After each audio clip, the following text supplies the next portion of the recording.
roughly a month since you're officially hired. So how settled are you starting to feel? What has the last month so far been like for you? I mean, it's been a whirlwind to say the least. Between trying to get acclimated with the job, but also trying to figure things out from a personal level. It's been a whirlwind, and obviously, I'm excited to be here. I know the recruits, our coaching staff, we're all excited to just kind of get back to some normalcy with getting guys on campus and stuff like that. So it's been nonstop, man. It's been pretty much 30 days straight, nothing in between with just getting guys on campus. Yeah, has the majority of your time when you've been not looking for like a house or things like that been focused on recruiting? Has been focused on like getting to know the current team? Like what sort of like job related things have you tried I to get think done so far? for me personally, it's really just getting a chance to know our guys. When you take on a new role and a new job, the most important things are your guys that are currently here. As much as we want to make sure we bring in the next top talent, it starts with home. So for me, it's just really getting to know the guys personally, working guys out individually, which we've been doing, but also a combination of just playing catch up with the guys that we're recruiting. When I got here, we had a calendar of just 2, 3 guys coming in every single day, and I knew some of those guys, but not all of them. So really just getting acclimated with, I would say 70% our guys, but also getting on board and playing catch up with the guys that we're recruiting. Coach, how much communication have you had with EJ and Dwayne since you joined the staff? I've had a little bit. I've been through that process in a different way, so I kind of understand what they're going through. When I originally got the job, I shot them a text just letting them know that, hey, I'm going to be here. If you need anything from me, just reach out. But also giving those guys their space, because this is a very important part of their journey, part of their life, and just, no pressure from, our coaching staff, and definitely not from myself. But I definitely spoke to those guys briefly when I first got the job. And then what was your level of familiarity with the Ohio State program and Chris Holtman's career in general before obviously joining the staff here? I mean, from a coaching standpoint, Coach Holtman has had history of success, obviously, when he was at Butler. I just came from the Big East, and so if you know the Big East, you know that Butler's been very, very successful over the last decade or so. As far as the program is concerned, I mean, it's not a no-brainer. The Ohio State brand is such a big brand, and for me, just being an East Coast kid, whether it's from a player's mentality or a coaching mentality, it's definitely a brand and a place that I was excited when I initially got the phone call. Maybe a little too overexcited, because these things, these jobs are very hard to get. And when you kind of plant a seed, or the seed is being planted as you go through the process, you're kind of going back and forth. Hey, am I going to get the job? Do I have a chance? Who am I up against? But just the whole excitement and through the process for me, I was excited to have the opportunity. And obviously, once I got the job, it was just one of those things where I knew that the brand is something that I've always wanted to be a part of. Obviously, I just left Seton Hall, where there was a ton of success in the 3 years that I was there. Had some really, really good teams, had one of the best players in the country. But when you get another opportunity to just kind of take that, step up, it's something that excites you, and, I'm just glad to be here. You mentioned getting to know the guys this last month. What has that process been like, and what are you kind of making of the guys that you have been able to work out with and whatnot? I mean, it's been good. I don't believe in trying to force relationships. I think that when you get to somewhere that's new for you, it's got to be organic. You have to let it kind of run its course. And obviously, we're in the basketball world, and so the one thing that you have to do, the one thing that I've tried to do, is just kind of try to get to know those guys on the court. I'm currently working with a couple of guys that I'm, obviously getting a little closer to, but over time, I think it's important to just let that thing kind of organically roll. And we're here all summer. Those guys are here, and that's just something that's kind of coming along. Similarly with the rest of the staff, obviously Coach Holtman and Ryan Peden have been together for a long time. Yeah. Terry Johnson, who just left, had been with them. Jake Diebler is obviously a part of the Ohio State family. Mm-hmm. Just how is that meshing of coaching staffs kind of worked for you so far? I'm the new guy, so it's day to day.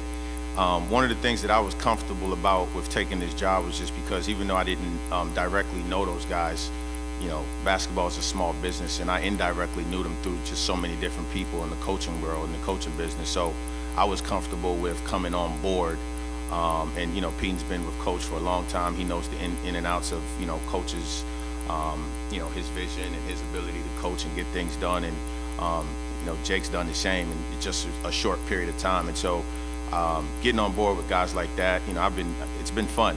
They've made things pretty easy for me transition-wise.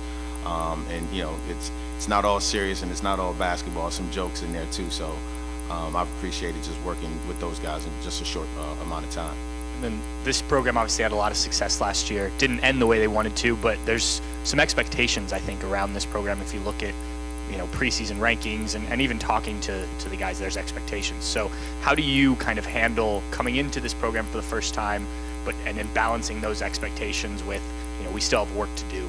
Yeah, absolutely. I mean, you got to always keep 2 feet on the ground. Once we get past all the hoopla, the most important thing is what goes on in between those lines every single day. And that's just something that, obviously I'm glad to be a part of. That's something that I've experienced myself. So from an expectation level, I was comfortable in taking this job because if you look at the program and the short amount of time that Coach Holtman's been here, he's trending up. And when you look at this team, obviously that, didn't end the way that they wanted it to end last year. That's what the NCAA tournament gives you. I was a part of it on the other end. But having guys like EJ hopefully coming back and some of the guys that are going to have now the opportunity to step up, I think, it's trending up and we got a chance to be really good. So I'm excited about that.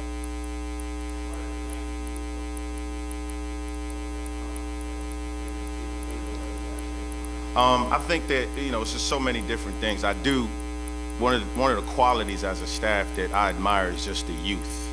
We're not that old of a staff. We can still kind of get out there on the floor, and there's nothing better in teaching than just getting out there on the floor. I know Coach Diebler is very good at that, so I'm not that old as well, and I like to get out on the court and just building that trust factor with guys that, letting them know that, hey, listen, no matter the situation or the moment in the game, I've kind of been through it. And so far, it's been really good to just have guys that are really coachable, because at the end of the day, you have to be able to listen in order to be in a situation in the game when there's 20,000 people out there. Your listening factor is very, very important. You can't go out there and make an adjustment if you're not listening. And so for me, it's just been good because I've had guys that have been pretty receptive, and just building that trust factor with those guys on the floor, I think that's the biggest thing. You mentioned you knew Chris from Butler and the Big East. I mean, what really sparked your relationship during the interview process? I mean, was it philosophical about how you guys approach the game? Is it interactions with players? Like, what do you think went well during the interview process? During the interview process? Yeah. I think for one, Coach, obviously he does his research as he should. But I was pretty impressed with the fact that he knew so much about me personally without me having to tell him. He did his homework and in a detailed fashion. But he just made my conversations with him, maybe the initial one, I was a little nervous because, again, I didn't know him directly. We know a bunch of different people. But, going into that second conversation, I was actually on vacation with my family, and I remember him calling, and, he texted originally. It was a soft text, and then we spoke, started the conversation, but then a couple of days went by, and I was like, yeah, I definitely don't have this chance. But then when he called back, we spoke for probably almost an hour while I was on vacation with the family. And so it was a relaxed conversation. I didn't feel any pressure. It felt organic, didn't feel forced at all. I had been in some, I had some other opportunities where it's like I felt like I was being interviewed from the first conversation to the second conversation. So this was a little bit different, and it just kind of got me a little bit more excited to be able to close and get the job. But, he's just a real easy person to talk to. He knows his stuff. He makes you feel comfortable, and so when he called and offered me the job, it was a no-brainer, yes. Was there something that you think that you did well during the interview process, though? Like what do you bring to the table, in your opinion? In my opinion, I just think I bring, again, something different from the outside, and I think that's what he was looking for. As uncomfortable as he might have been with hiring someone that he doesn't know.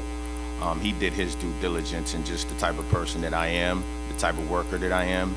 And so I just think that, he did his research, but from my standpoint, I think I bring something different outside of, his coaching tree, outside of, obviously, Diebler's, from Ohio and the Midwest. and having an opportunity to get a guy like myself who's from the rich DMV. I'm a little biased, so I have to say rich DMV. It's just it's a positive thing to be able to get a guy like myself that knows that region that's maybe been untapped a little bit. Along those lines, like you said, you have obviously extensive ties out that way. How much do you expect your recruiting to be focused in that region as opposed to maybe recruiting locally? I assume you'll probably do both, but how do you sort of split that balance? Yeah, I think it's a combination. I think that Ohio State's a national program, so you can't just limit yourself to, right down the road. And from a personal level, I'm not just going to limit myself to what I know. Obviously, organically, DC, I know it in the back of my head, but I got to get on the ground in Columbus, in Ohio, in regions that are, demographically that are 2-3 hours away. I think it starts with the home first. And I'm not going to be the assistant coach that just says, hey, well, these other two guys know the lay of the land a little bit better than me, so I'm going to sit back. I'm going to try to learn. I'm going to try to build relationships with those guys. The one thing that, I've been very fortunate of through my journey of hooping and coaching is, just having the ability to just pretty much know everyone. And so when I got the job, it's ironic that, a bunch of local coaches who I hadn't talked to in a while just kind of texted me, congratulations. But, these were phone numbers that were already saved in my phone. So I had somewhat of a relationship with them. So I think it's going to be a combination of, what I know in the back of my head, but what I need to learn locally and regionally and, demographically as well, and building those relationships. Well, when you talk about local coaches, do you mean local to here or local to back in DC or? No, just in general, just guys in general that, I haven't talked to, in a year or two, but at some point along the line in my coaching career, whether it was a kid that I was recruiting, whether it was at Louisiana Tech, when I first got into coaching, Coach Eric Conkle told me, he gave me a big book this thick, said just call every coach that you need to call. And, I probably called 25% of it, but 25% is still pretty much a lot of coaches. And when you're recruiting at that level, you kind of gotta find a diamond in the rough, and sometimes you establish relationships that you normally wouldn't establish, and that's been pretty good for me as well. So when I originally got that job, there were a few coaches that did reach out that locally I was like, okay, so I do have a relationship at least to start from somewhere regionally.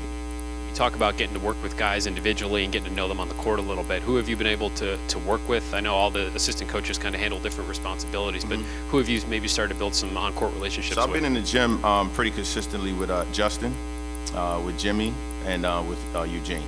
Those are my three guys that I've been, where I actually just finished a workout with Eugene just now. So getting to know those guys, obviously high-level shooter, Jimmy Soto's, he just actually broke a record the other day that everybody was questioning whether or not it was true, but I had 3 witnesses in the gym. So Jimmy's a high-level shooter, obviously Justin is as well. So really just getting a chance to know those guys, and Eugene as well. What kind of record it was? Yeah, it was the Celtic drill. I'm not sure if you guys are familiar with the Celtic drill. So the Celtic drill, you get a minute to make as many shots as you can, and Jimmy went around and back in a minute and 3 seconds. So that's currently the record here at Ohio State. So I asked, what should I ask you? Asked a friend of mine who knows you, and he said, ask him about house hunting. Hunting for your new house and family transition and all that. They said that you haven't had much time with all the appointments you guys have had recruiting-wise to get any of that accomplished. Yeah, it's been, whoever your friend is, he's not lying, because that's been the situation. It's been nonstop, and so the market and everything else that's going on right now, it's made it tough to just get a few minutes to just be able to attack things personally, like finding a place to live. But we're getting a little closer to that towards the end of the month, where I'll have a little bit more time as we roll into July. July's not going to be any easier, but there are a few days in there where I'm going to try to learn the lay of the land. I have a 14-year-old that's pretty good, and so I want to find a balance of, putting them in a good spot, but also I'm not a big driver, and I've been fortunate at my first 2 stops where I was 5 minutes away from campus, and Columbus is a lot bigger than that. So trying to find that balance of, the right spot for my son, my kids, and then also not being stuck in traffic. I just came from, outside of New York City traffic, so that wasn't fun at all. So I bought something close to the house. So I started coaching college basketball Okay, I started coaching in 2015. I retired and shut it down, top of 2014. From playing professionally. Wasn't really sure what I wanted to do, but I was fortunate enough where one of my guys was coaching, an AAU team. He said, just come in the gym and just, help me out, and just kind of took off with it. And shortly after, a year later, one of my former coaches, who was at the University of Miami, got the job at Louisiana Tech, and he called me up, and that was my first opportunity, May of 2015. While you were on vacation, did you have his number? And what's that like when you're with the family and you gotta, hey, I gotta go take this. This could be big. What's that kind of conversation like? Well, the first time he called me, I did not have his number saved.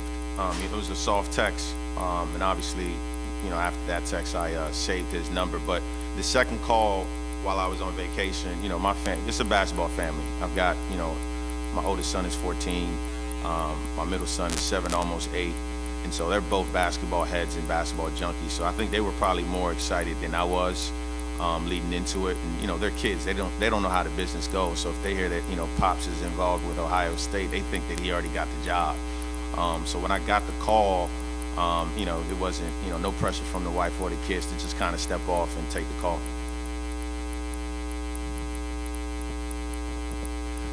When you've had as many recruits as you guys have had in this month, I know you can't talk about them specifically, but what sort of things have you been able to try to tell them as name, image, and likeness? That stuff's coming up here. And how are you guys trying to coach recruits through that as we're all kind of figuring out what that's going to look like? Yeah, that's the big question, right? What exactly is the name, image, and likeness?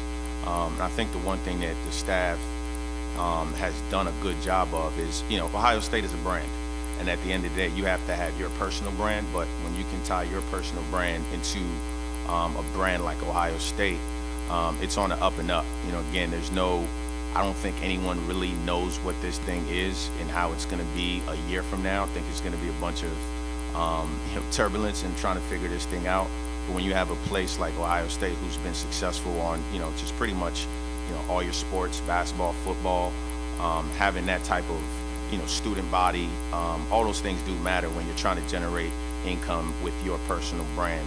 And that type of visibility is important, because you look at some of these other programs that are high-level programs, they're also competing with, major sports, whether it's pro football, pro basketball, or whatever it is. Columbus does not have that. We are the pro sports in Columbus, and I think that's important for an individual that's trying to kind of, weather the storm and understand this NIL thing.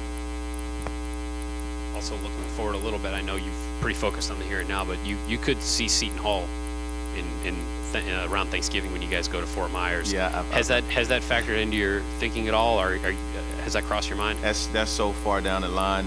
It's definitely something that's been brought up. That's my family. So at the end of the day, if we end up going to war, it is what it is. But trying to just take it one day at a time. Aside from the whole recruiting visits Monday through Thursday, Monday through Friday, what it is, last week you guys also got the opportunity to sort of go out, see guys live after an extended dead period. How crazy has that been, getting those opportunity back to see people? Yeah. It was great just to be able to get out on the road. We haven't had a chance for a year and a half. More importantly, I was impressed with a lot of the kids, just because it's so we talk about us not being able to get out on the road. It's so unfair to them, because when you think about it, you're watching a 17 in U game, you think about it, they didn't play last year. And then this previous year, most of those guys were playing 15U, and we're not watching 15U. So it was really their first chance to play in that atmosphere and that type of pressure. And I was impressed with a lot of those kids, just, having that, sort of, pressure to be able to play when they haven't really played at that level. So it's been great on both sides, just getting the chance to get out, and, I'll say the same for this weekend as we kind of move around. What was the reaction like by other people, whether it's coaches or people that know of you, when you walked out with the Block O and the Scarlet and Gray on? What were the it's in my 6 years of coaching, I've always been that guy. I know a lot of people, but I don't necessarily want to say hi to a bunch of different people in the gym. So naturally, that's kind of who I am. So I kind of had to put that aside and just take it for what it was, because it was definitely a double load of, hey, what's up, man? Congrats. especially because I did go to D.C., so it's a little bit different, being at DeMatha and, having that jersey on. I'm sorry, I said jersey. I'm still in player mode. Having that polo on, it's definitely something to be proud of, and, I'm excited, and a lot of people are excited as well. When it comes to D.C., you mentioned earlier that you just felt like you sort of brought something different to this staff. What, aside from the actual coaching stuff, like you mentioned with Eugene, what do you think you can bring to the staff from a recruiting angle of things? I think it's a couple of different things. I've been able to just kind of build really, and I use this word a lot because I really believe it, just organic relationships. At the end of the day, a lot of the people that I have relationships with are around my age, so they kind of know my history. We have kids that are the same age, and when you have that ability to just be able to build a real relationship with people trust you with their kids. At the end of the day, I say it all the time, I want to do the same thing to your son that you would do to my son. And I just think that goes a long way, especially when you start from the bottom and just kind of rise to the top. You're not at Louisiana Tech, you're not getting the top 100 kid, you're not getting the top 150 kid, but you're getting really talented players from all sorts of different places. And when you're able to build those type of relationships and be successful with those kids, those same coaches, high school coaches, AAU coaches, they have players for you in the top 50 and the top 100 as well, and they trust you because you've been able to do it with kids that, obviously you wouldn't recruit at Ohio State, but they know who you are. I'll end one last recruiting question here. You mentioned DMV, and you were a part of the team takeover down at DC, which is the EYBL team. EYBL, you mentioned the top 50, top 100 kids. A lot of those guys play on that circuit because it's one of the top circuits. Mm-hmm. And when I talked to people before you sort of got announced for the job, they mentioned your acumen as an evaluator of talent. How does it feel now that you sort of took another step up in the job? Do you get to look at these different guys, and what are you just hoping to find when it comes to bringing guys here to Columbus? I mean, to start with, I think that this is such a unique and such a top tier program. There's so many different things that you have to evaluate, and you're not necessarily going to have, if you have a checklist of 7 things, you're not necessarily going to check off all those things. But I think the most important thing is just making sure you're getting the right type of guys that are going to lead your program on the court and off the court. From a physical standpoint, from a talent standpoint, the Big Ten is the best league in college basketball.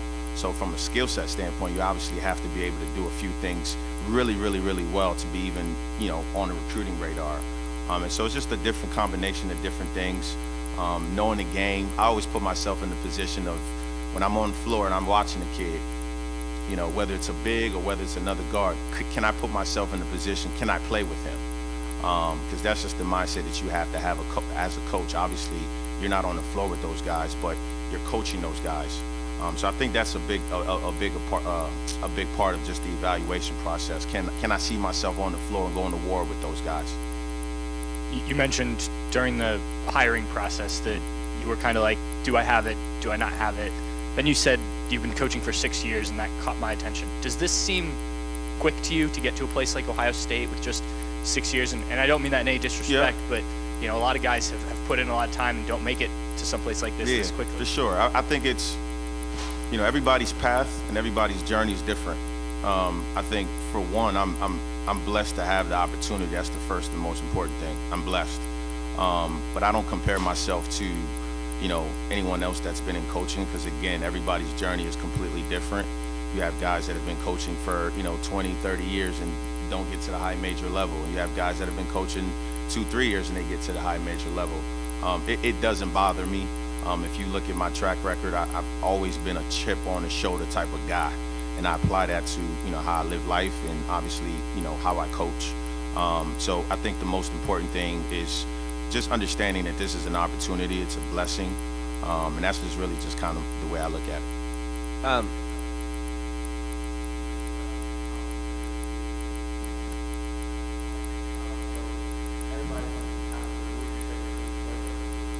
But I can't really hear you.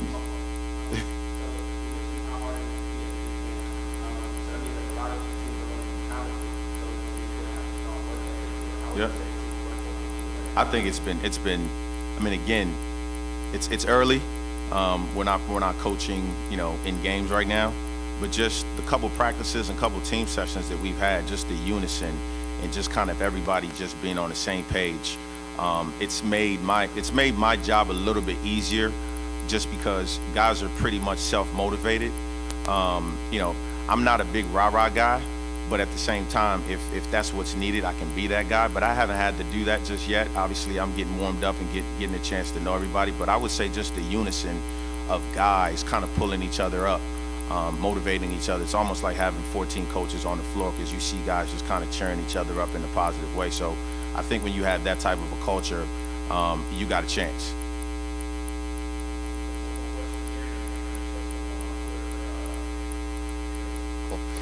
Just out of curiosity, we were talking about motivation and stuff. We've talked to Chris a couple times since the end of the season, and that You got what now? We've talked to Coach Holtman a couple yep. times. And I mean, the Oral Roberts game just keeps coming up, and I mean, that's motivation. And I'm just curious, since you've come in, like, how much have you talked about it? Is it something that is very present inside the locker room and around the program? It's one of those things, because it's like it's the NCAA tournament, right? And things happen. You try to put stuff in the past, but as competitors, you keep it in the back of your brain as well. It's those type of moments and those type of memories that you kind of take onto the court when you go to work every single day, because when you have that opportunity again, you don't want to make the same mistake. Like I said, I've been on the other end of that. As a player and as a coach, at Seton Hall, we were an 8 seed, but we had a really, really, really good team with Miles Powell his junior year, and we went into that tournament kind of the favorite against Wofford, and we laid an egg. And the one thing that we did, obviously, unfortunately because of COVID, we ended up coming back and being we were going to be a 2 seed that following year. And I think the one thing that the team did a really good job, not us as coaches, but players, they did a really good job of bringing that up internally all the time. Like, hey, listen, if we win this game doesn't matter, because we got to be prepared for the NCAA tournament, because we remember what happened. And I would imagine that that's the same approach that these guys are going to have, just knowing moving forward that no matter how good we're playing, no matter how, what position that we're in, we got to make sure that when we have this next opportunity, we make the most of it, because it's winning is hard. Winning consistently and for 4 or 5 games in the NCAA tournament is very, very hard. It's not easy. But if you have the mindset, the right mindset, you have a chance.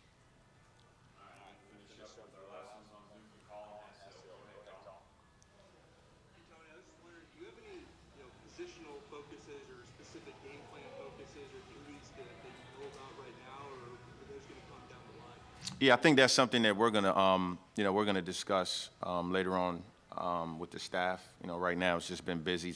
Again, it's been nonstop with 2 or 3 guys coming in and out. But that's something that we're gonna get to a little bit later on down the line as a staff. And I know you mentioned, you're a little bit different in that you're coming from the outside without previous connections to Ohio State or Chris Holtman or anybody else in the program. What do you think can be beneficial about that? Just a different voice. Sometimes, I'm a big fan of listening. I don't think you can develop in life if you don't listen. And the one thing that I've been impressed with, with Coach Holtman is, obviously he's the head coach. And when it's all said and done, it's going to be his call. But when you sit there in a staff meeting where so many different voices are helping him to make a decision, it helps you, it gives you the confidence to make sure that you give your opinion. And so I would just say, just from the outside coming from a different league, coming from a different space, just giving it just a different voice. Whether I'm right, whether I'm wrong, is just something a little bit different than what he's been used to with, obviously Coach Pete, and then now with Coach Diebler being here for a couple of years. Just a different voice. Thanks for watching. Be sure to click on that subscribe button so you don't miss a single thing, and come visit us over at BuckeyeGrove.com for all the best Ohio State information on the web.